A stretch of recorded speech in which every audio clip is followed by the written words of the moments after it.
Hello, everybody, and welcome to the Mike Francesa podcast on the Bet Rivers Network, brought to you by Casamigos Tequila. Casamigos Tequila is brought to you by those who drink it. We come to you this morning on the Mike Francesa channel, on the Bet Rivers Network, on YouTube, on this Wednesday morning, and we open with baseball, and what is a surging scene here in New York as the Yankees have taken command as the Orioles continue to struggle. The Yankees now have moved 4 games in front. Now remember, they face the Orioles Tuesday, Wednesday, Thursday next week. Will those games even be that significant now? The way the rest of this week has to go. The Orioles have to play the Giants. They have to play the hottest team in baseball, the Tigers, who are trying to make a run to the wild card.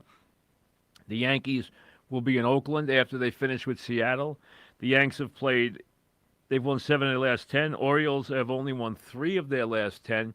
And they have not been a good team for a long time. Remember, when the Yankees kept losing, the Orioles kept losing. And the Orioles now have played not even mediocre. They've played poor baseball for a long time. And they are really just backing into the playoffs. While the Yankees now look like they could really make those games ho-hum next week, where if they can add one more game before they play next Tuesday and are up 5 games, hey, one game ices it. That's all there is to it. So the drama of the Yankees and the Orioles seems to be lessening. Now, at the same time, here come the Mets, and let's give them all kinds of credit.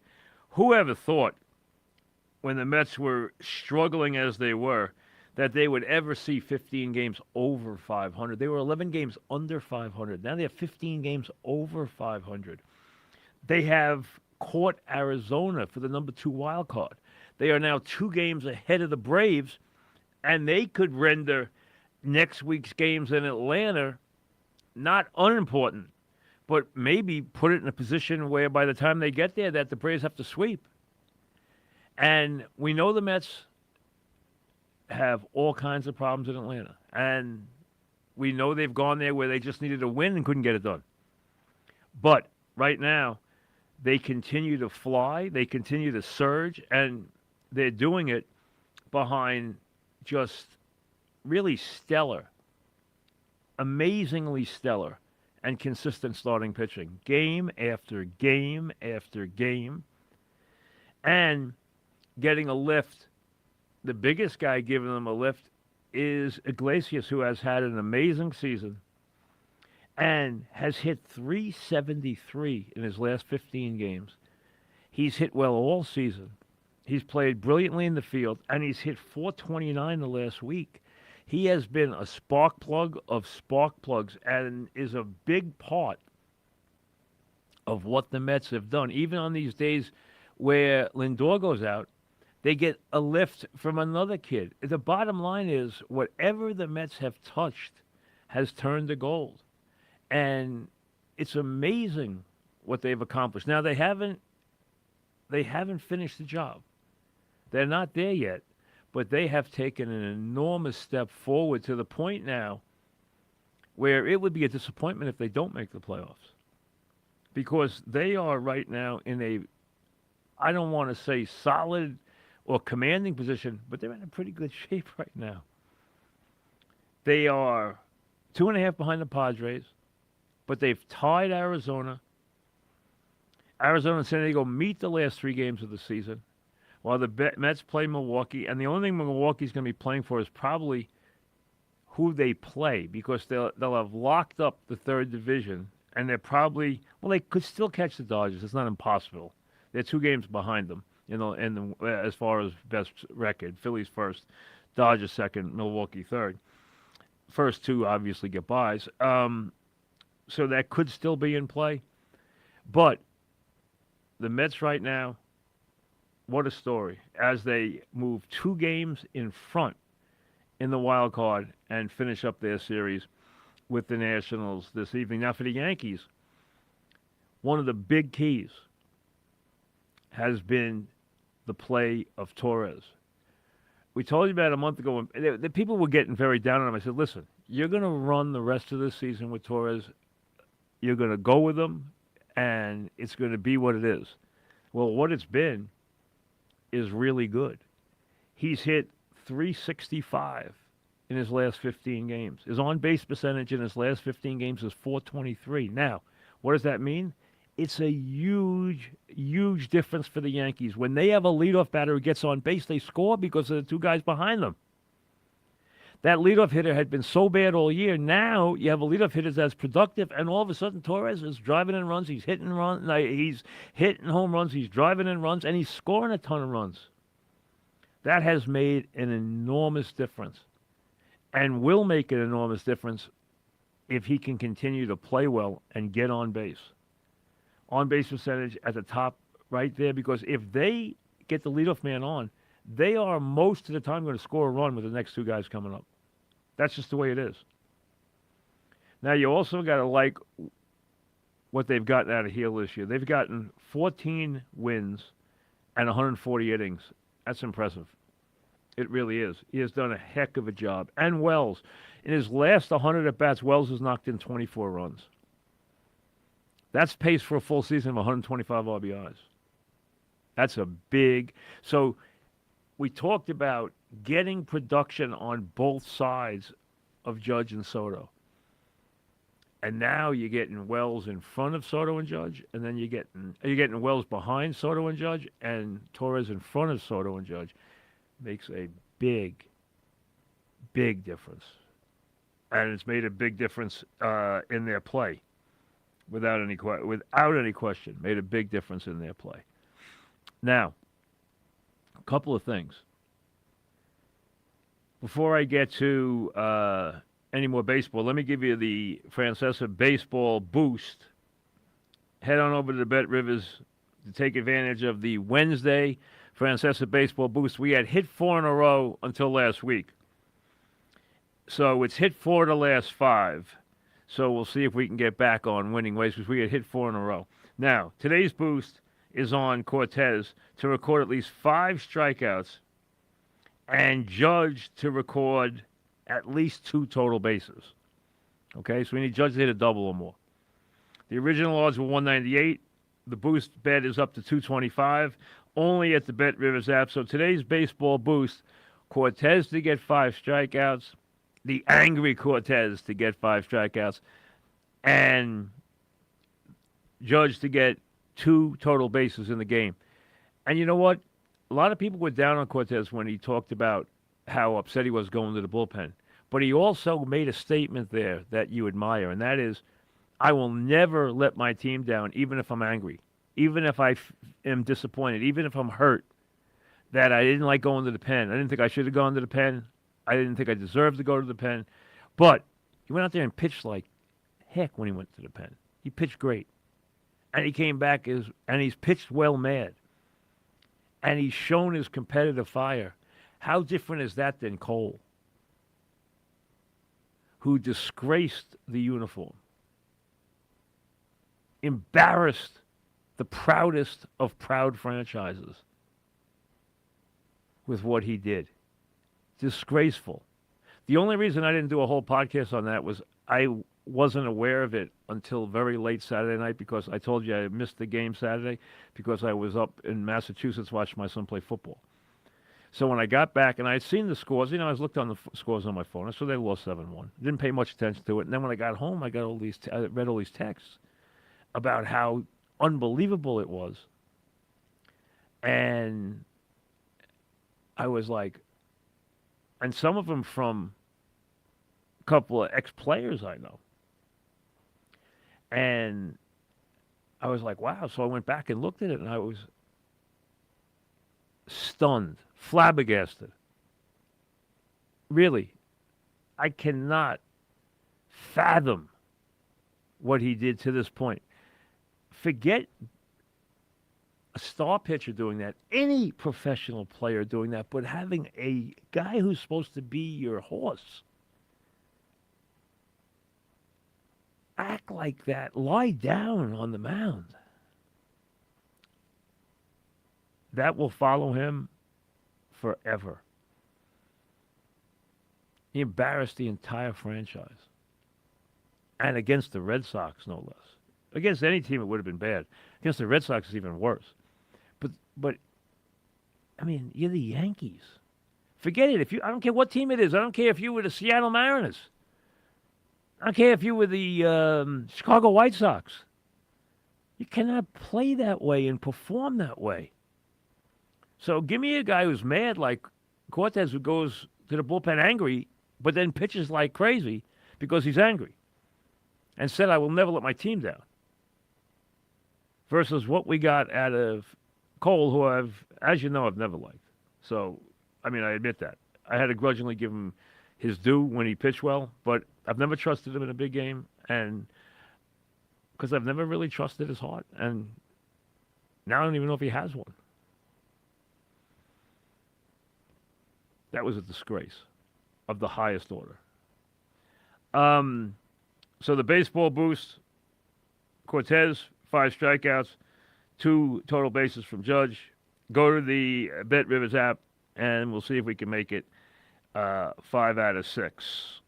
And remember, get ready with the same game parlays for the squares, where you can win up to $10,000. And somebody did in the metropolitan area. So you play a squares game on college football and on any of the NFL games. I'll get to the Jets and the Pats coming up tomorrow night in a little while. So right now, as we come down the stretch in the last 10 days of this baseball season, things are looking very, very good. The Yankees, who have been going to the playoffs all year, have taken a commanding lead in the division. It would take a total collapse now to lose the division title. The odds on that are virtually nil. First of all, they're starting to play better, and the Orioles cannot get out of their own way. Plus, the Orioles have to play the Tigers this weekend while their counterparts, the Yankees, will be in Oakland. Not that Oakland's a pushover, they're not, but Tigers are the hottest team, and right now, the Tigers are trying to figure out a way to make a run here into the postseason. Right now, as it stands, the wild card has the Orioles 4 games in front, and the Orioles are not going to blow a playoff spot. Kansas City is 82-70. They have a 1.5 game lead over Minnesota, which is 80-71. And then come the Tigers, the hottest team in baseball in the last 30 games, 8-2 in their last 10. The Tigers are 79-73. Now, know this about the Tigers. The last 3 games of the season, the Twins will be playing the Orioles. Kansas City will be playing the Braves. And Detroit will be playing the White Sox. So the Tigers might be able to pick up a couple of games in those last couple of days of the season, playing the White Sox, and right now 6 games over 500 with their pitching. They are making a serious run and pushing at Kansas City and Minnesota. Huge game today, because today the Tigers will see Kansas City, and Skubal will be on the mound against Marsh. So the Tigers can close to 1 game with a win today. They have Kansas City, and the Twins are playing. Let's see where the Twins are. The Twinkies are playing. Where are they today? They're playing Cleveland. So the Tigers making a wild run here. Best record in baseball in the last 30 games. 8 of the last 10. Having really they have some very strong pitchers, including the kid on the mound today who's been brilliant. And they have a chance to make the playoffs. It'd be a heck of a story. really would. And they're making a push. And I looked, and the last 3 games are against. They play the Orioles this weekend. Then next week, their first series is going to be against the Rays. And then they close with the White Sox.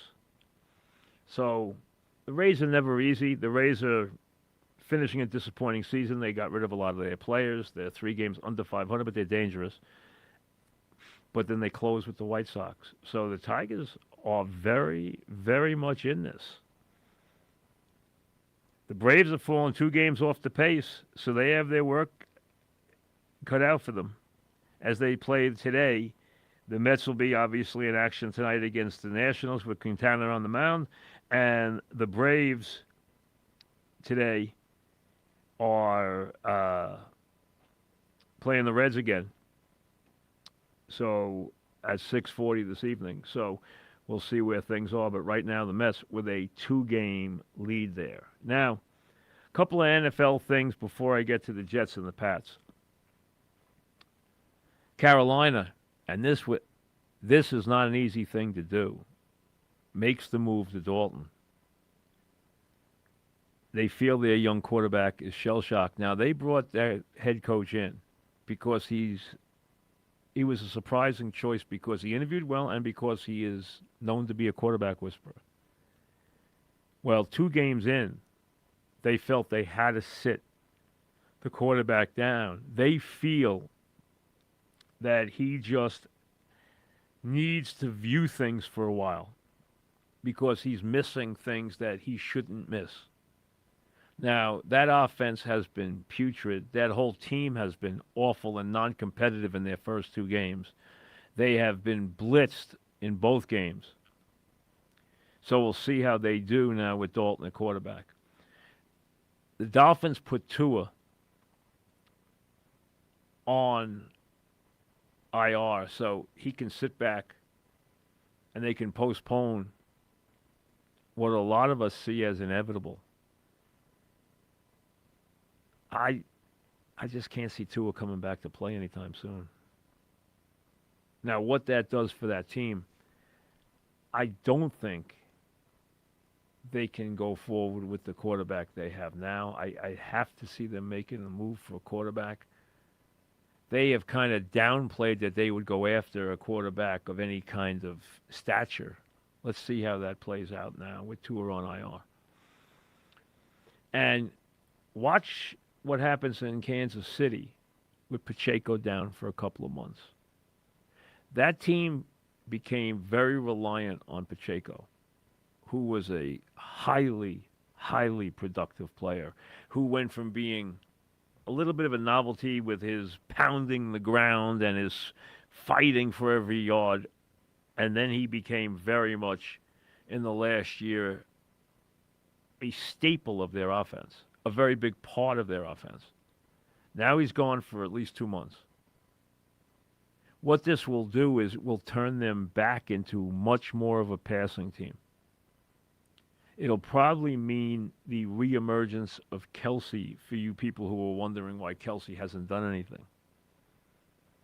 You will see him. You will see them become more of a passing team, but I think you will also see them become more of a possession passing team, and I think you will see them do a lot of things with the tight end position as they try to compensate for the loss of Pacheco. They put Hunt back in the fold. We know that. They'll have, they'll find somebody to carry the ball, but my point is they won't have Pacheco. And I think you will see them throw the ball more, a lot more, than they have recently because they could rely a lot on Pacheco. They really could. Now, Jets, tomorrow night, coming off the win. The win really was important for a lot of reasons. The biggest thing is, could you imagine what this would have been like around here if they had opened 0-2? It would have been chaos, especially with the way the defense was played against the run, especially with the defensive injuries, the whole Reddick thing, which has turned into an out-and-out disaster for this franchise. And now with Johnson down and Mosley down, they're going to get Reed back, but Johnson's gone for the season. Mosley, we don't know what's going on with him yet, but he's not playing. How long he's going to be out with the toe, I don't know. That's a tough injury for an older guy. So now this defense has, when you take the changes from last year, no Reddick, and now Johnson down and Mosley down, it is a very different defense. And this is going to put pressure on what is supposed to be Salah's strength, the ability to take no-name guys and turn them into defenders. Well, let's see that happen, especially against the run. In the first 2 weeks, the Jets have been punished on the running game. And now here comes the Pats. And the Pats, who were 1-1, who blew a lead against Seattle to be 2-0, the Pats have pounded the ball the first 2 weeks with Stevenson, who has over 200 yards already, and Gibson. They rushed for about 190 yards a game the first 2 weeks of the season on the ground. So you know they're going to come up and they're going to try and pound the ball on the Jets. They're going to overload, they're going to pound the ball, they're going to try and run the ball downhill, and they're going to throw the ball to their tight end, who last week got 12 targets against Seattle. They're not throwing the ball to the wide receivers. They don't have big-time wide receivers, and that's not what their game plan is right now. They are going to throw the ball to the tight end, and tight ends have hurt the Jets always, and they are going to try and run the ball downhill, just like San Francisco did, at the Jets. They know what San Francisco did. They watched Tennessee. They know what's worked against the Jets, and they are going to try and really do it. The Jets have got to prove that they can stand up, not and get to the passer. We know the Jets can get to the passer. The passer is not the thing here because he is only going to be throwing the ball to the tight end. They have not. They didn't have a 10. They didn't get 10 yards out of a wide receiver against Seattle. Not 10 yards. They got 100 yards out of the tight end. No wide receiver had 10 yards receiving in the game. And the tight end had 12 targets. And they ran the ball. Two backs. One had 90-something yards, one had 80-something yards against Seattle. Now, Smith threw the ball for 330 yards and completed over 30 passes. And completed 22 passes to his primary wide receivers. 22 passes. So you can throw the ball on the Pats. Bottom line is, I'm not worried about the Jet offense in this game. The Jet offense, the one thing I got to see from them, I'm not worried about them pass protecting. They've pass protected well. You have a left tackle who's a tremendous pass blocker. That's a big advantage. And don't worry about when he doesn't practice. He's not going to practice much. He doesn't practice a lot at this stage of his career. Now, he's graded out just fine. They have got to run block better. And they have got to get the ball down the field more and get the ball to the tight end. You can't ignore the tight end in their offense. You know, I thought the tight ends would be better than this, and I have to admit that although I think their first-round pick is going to be a part of their offensive line for a very long time, I may have missed the boat on Bowers in that spot because if he was in this Jet offense right now, he'd make a big difference, I have to admit. He's going to be really good. I knew he was going to be good, but I thought the Jets needed the offensive lineman more. I really liked Bowers a lot, too, but he is going to be sensational. And I'm really disappointed in the use of the tight ends. That has got to become part of the offense. I mean, the Jets are struggling to get the ball down the field. That should be easier, and I would think it'll be easier this week. It should be easier. I think Tennessee's defense was pretty good. I think it's better than people think. We'll see that this week, but they got to get the ball down the field more. And I don't think people realize some of the amazing plays that Rodgers made in that game. He threw some passes that were just unbelievable. He made some adjustments that were on the fly. Like I said when I did the post game that day, if you don't have Aaron Rodgers quarterback, you don't win that game. He won that game. But if this team's going to be a team that to reckon with, it's got to be better than just taking everything from what Rodgers gives them. They've got to get the ball to their wide receivers more. They've got to run the ball with more efficiency, especially in short yardage. And the defense has got to be able to play against the run.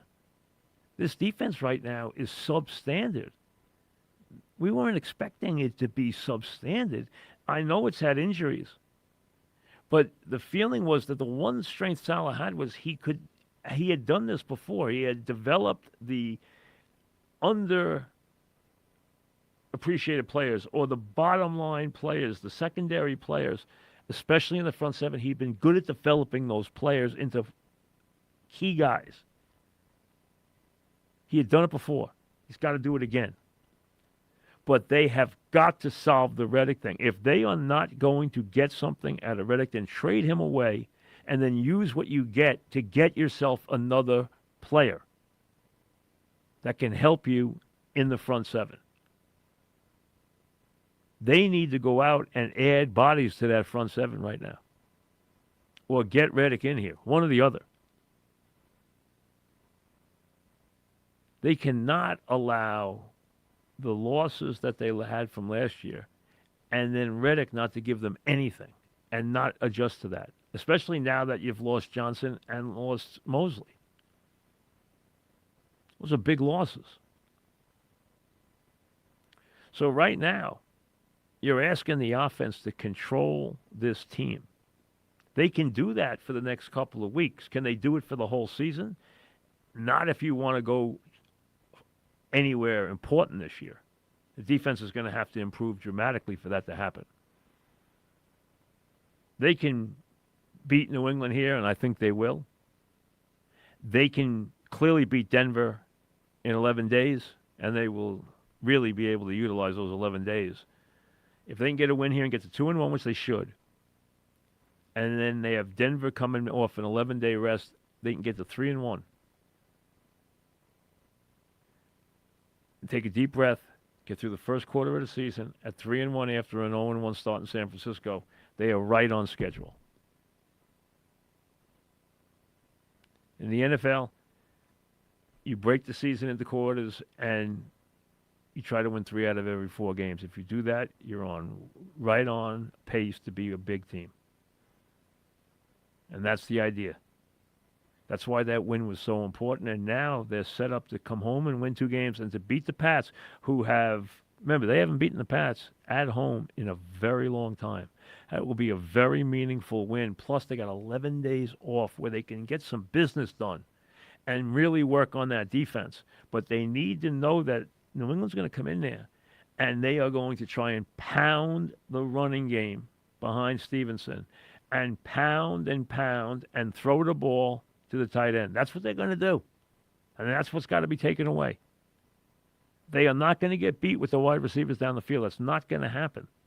Matter of fact, if you look, New England's not doing that. But they've got to be able to stop this team from running the ball because New England has run the ball well twice. In their big upset of Cincinnati, they ran the ball well. And against Seattle, they ran the ball well to get a lead. Seattle came back because Seattle was able to pass the ball all over them. Like I said, 22 receptions to their primary receivers.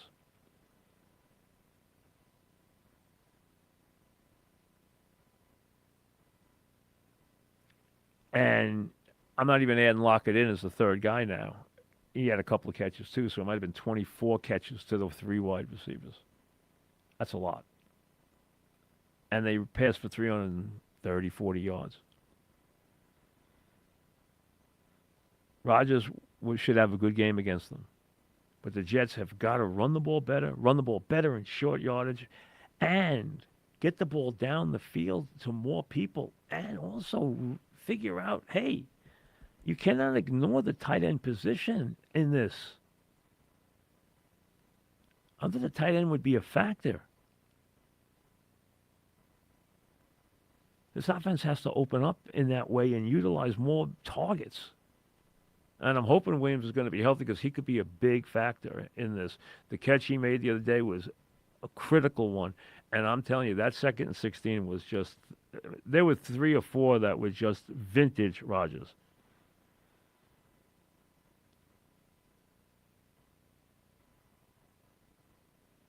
So the Jets have a lot to do. And the onus is on Saleh to get that. He always talks about his defense, and he always talks about his defensive prowess. Now he's got a chance to prove that. The offense is going to have to carry them for the short term. They have got to improve and understand we know what New England's going to do. Come in and stop it. Don't let that game get away tomorrow night. That should be their game. The next 2 games, it would be bitter disappointment if they lose either of the next 2 games. In any way.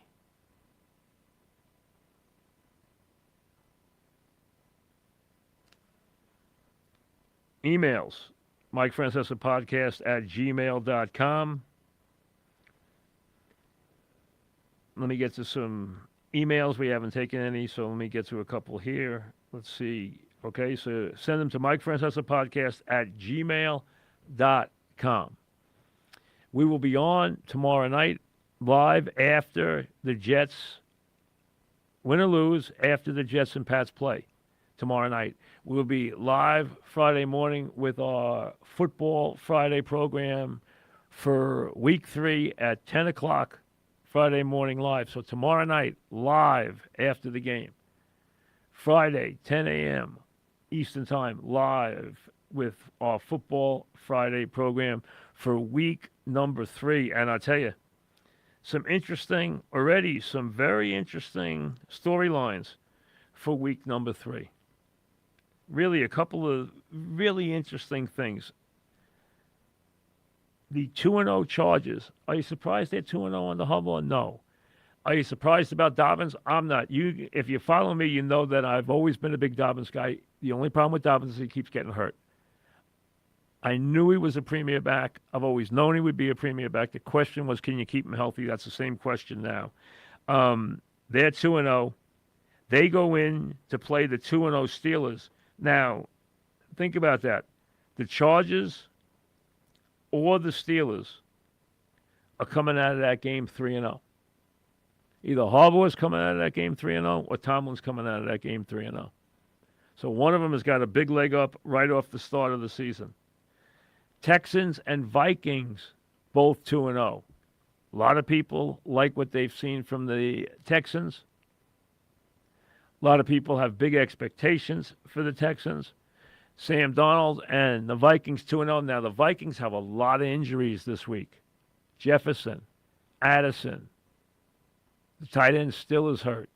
So that's a big factor going to Sunday. We don't know yet who's playing, who's not, but that will be a big key.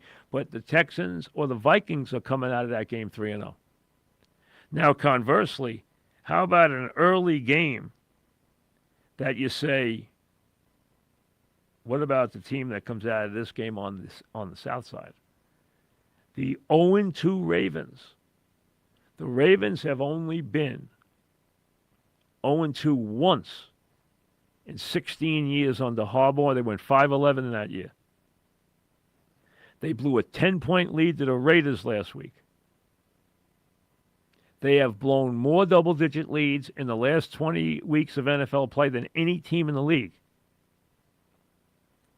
The Cowboys are 1-1 off an embarrassment. They probably still see Kamara running over them.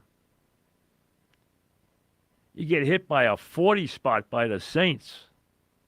And the Saints are going to be an interesting story, which I'll get to in a second. All they've done this year is score on 16 of their 21 drives. How is that possible? But here, the Ravens and the Cowboys, one of them's going to be either 0-3 or 1-2. So either Dallas is going to be 1-2 or the Ravens are going to be 0-3. Not what was expected out of the start of this season. That's for sure. And talking about the Saints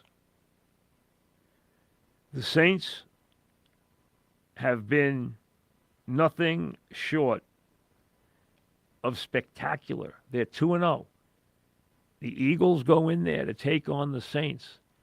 If the Saints beat the Eagles this Sunday, hey, you're going to have to treat them with a different level of respect.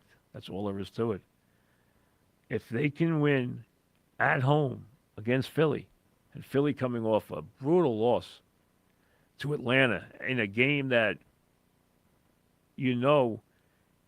was so big for Atlanta, to have Cousins bounce back, to have the Falcons, who have lost so many games in the last 2 years in the final seconds, to have them pull a game out of the fire on national TV in Philadelphia the way they did. Immense win for the Falcons. Absolutely immense win for the Falcons in every way. Absolutely. And let's see how big what that means for the Falcons going forward. And again, the Eagles and the Saints. Are we seeing the demise of both the Eagles and the Cowboys? What does that mean for the NFC East?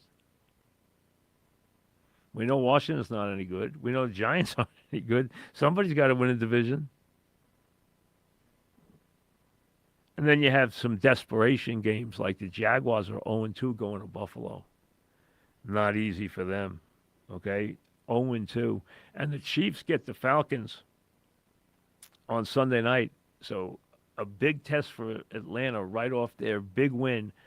Win on Monday night against the Eagles. Come back and get the Chiefs on Sunday night. So a lot of games, a lot of very interesting games in Week 3. We'll get to all that with our Football Friday show. First, tomorrow night, our post-mortem after the Jets hopefully snap the streak against the Pats.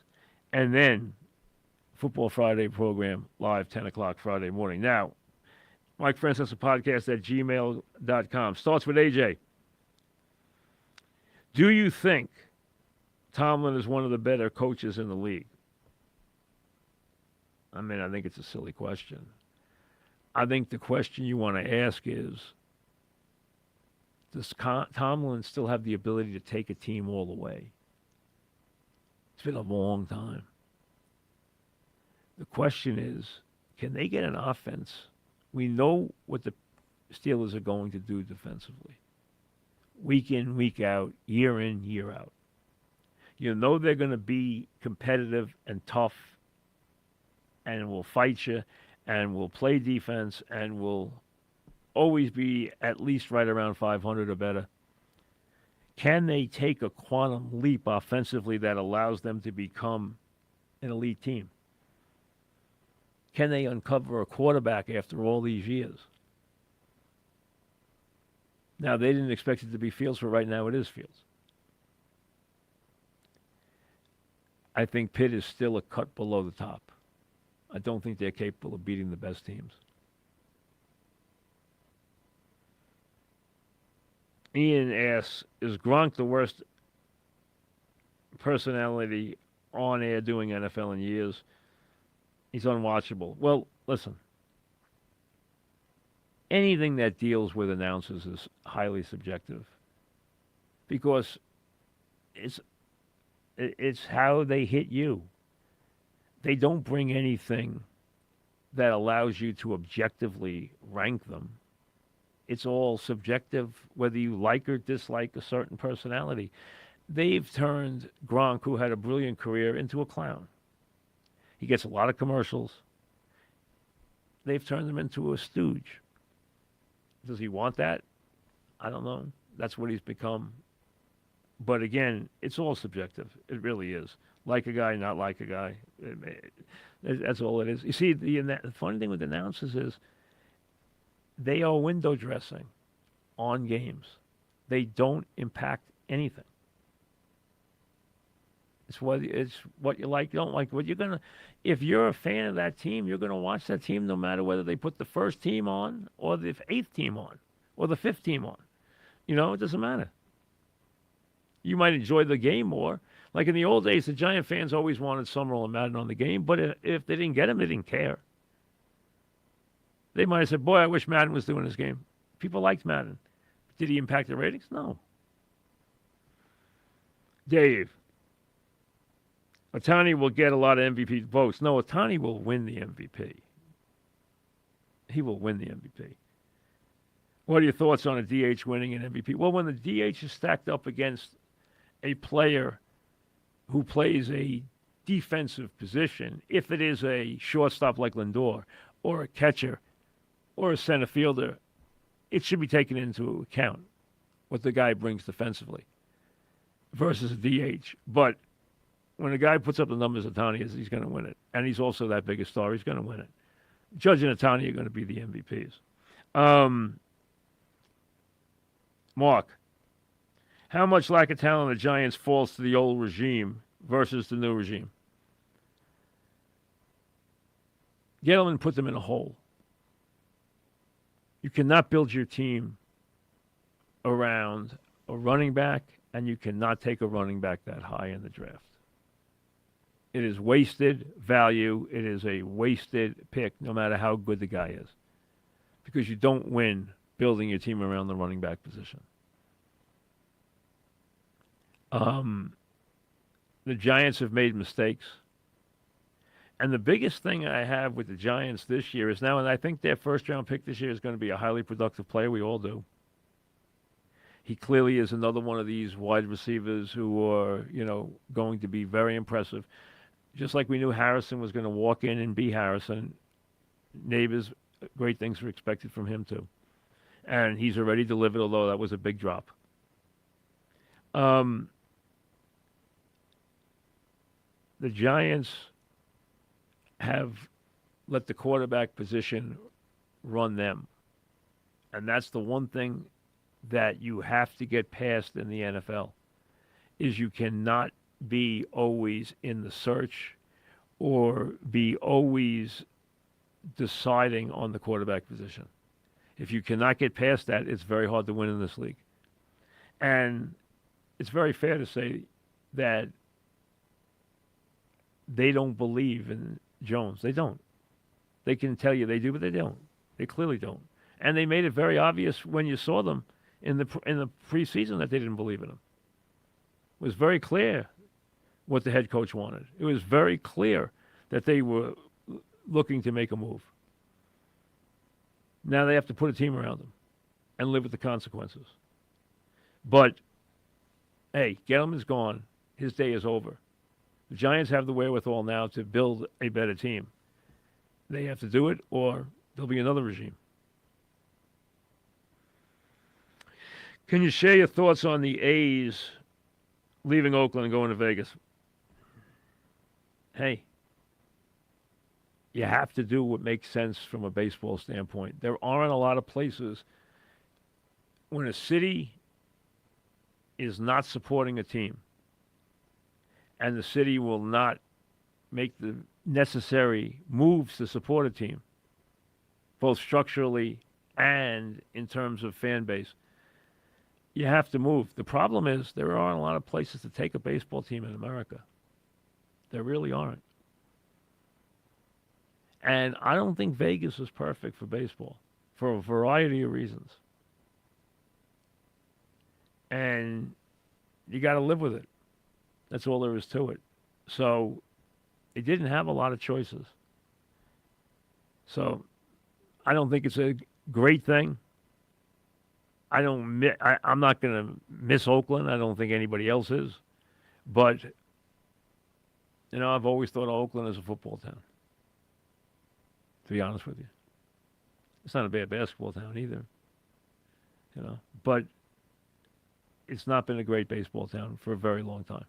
Even though they have been, let's be honest, the Oakland A's have left a very big mark on baseball because of Finley. And let me say this, as crazy as Finley was, and he did a lot of goofy things, like dumping silver dollars on the plate when some guy hit his 300th home run.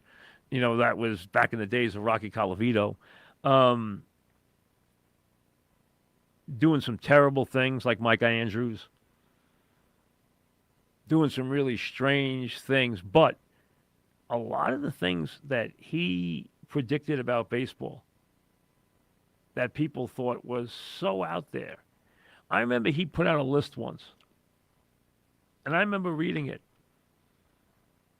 And he said, baseball World Series games will all be played tonight. And everyone said, what are you, nuts? He was right. He said uniforms would become all multicolored. For most teams, he was right. They play how many uniforms? I saw the Phillies the other day. They didn't have one stitch of red on. They had blue uniforms on. Phillies are red and white. How do they have blue uniforms? I mean, there's no tradition to this anymore at all. They all want to sell. All want to have black uniforms because they sell. Thank God there's still teams like the Yankees which only have one uniform and one uniform. But they're the Yankees. He also said there would be specialists. There are specialists. The sports have all gone towards the age of specialization. Many of the things he said have happened. He was a visionary. He was also a little nuts, but he also was a visionary in a lot of ways. He had a very different idea about a lot of things.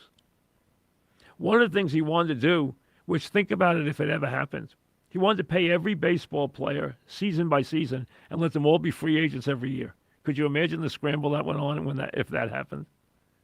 The way you can sign a long-term contract with a team if you want, but if you want to be free every year, you can go out on the market every year. You only sign a long-term contract with a team if you're happy that you want to sign it. They want you, you want them. Otherwise, everybody's free every year. Could you imagine what would go on? He believes it would bring the prices down, and you know what? He's probably right. But his idea was you pay them for what they do the year before. It's a fascinating idea. We'll see you tomorrow night after the Jets and the Pats.